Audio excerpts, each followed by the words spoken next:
In November 2020, Liberal Heritage Minister Stephen Guilbeault introduced Bill C10, an act to amend the Broadcasting Act and to make related and consequential amendments to other acts.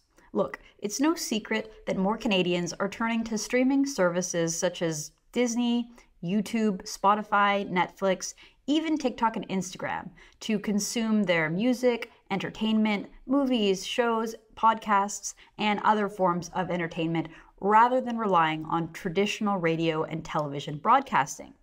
Well, in Canada, the Broadcasting Act was last reformed in 1991.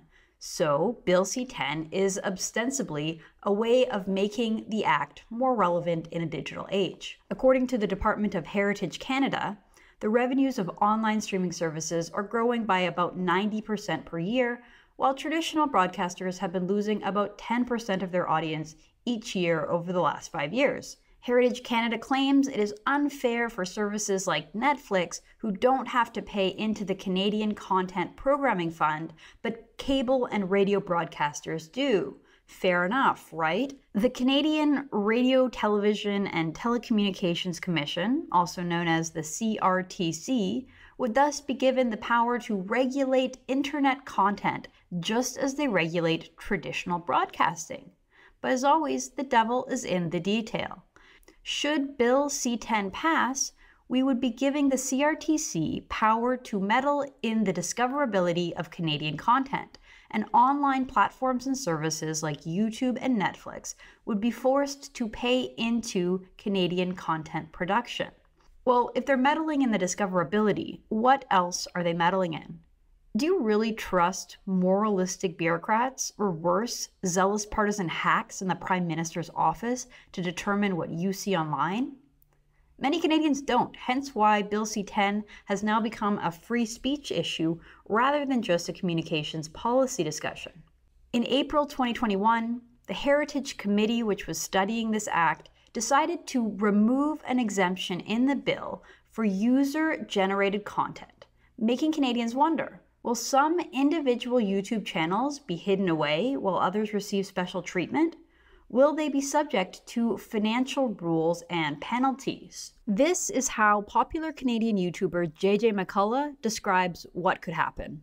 What is probably most likely is that if this bill passes, YouTube will soon be legally forced to rig Canadians' home, explore, and subscription feeds in a way that will push good, patriotic Canadian YouTube creators and videos to the top, while burying foreigners or bad Canadians. At first, the minister in charge of this bill, Heritage Minister Stephen Guilbeault, said this in regards to the bill. What we want to do, this law should apply to people who are broadcasters or who act like broadcasters.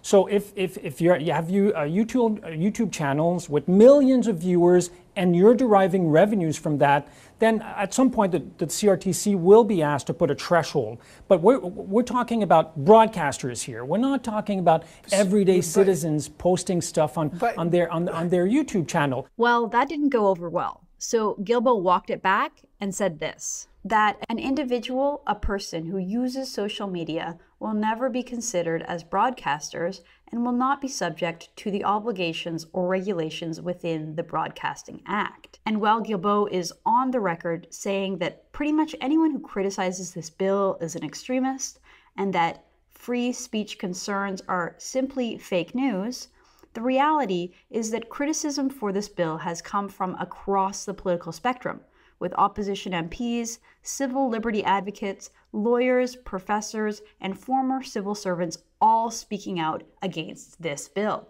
University of Ottawa professor Michael Geist has been incredibly outspoken about Bill C10. He called it an unworkable, dangerous bill driven by lobbyist demands rather than the interests of Canadians.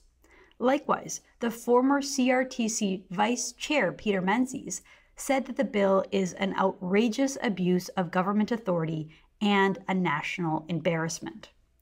Well, at this point, it's not even clear that the Trudeau government understands their own bill or the implications of it. That's why it's so important that we Canadians pay attention to what's going on and ensure that the government will not be telling us what we can and cannot watch online. True North has been covering the Bill C10 controversy in depth from the very beginning. Subscribe to learn the truth and stay informed.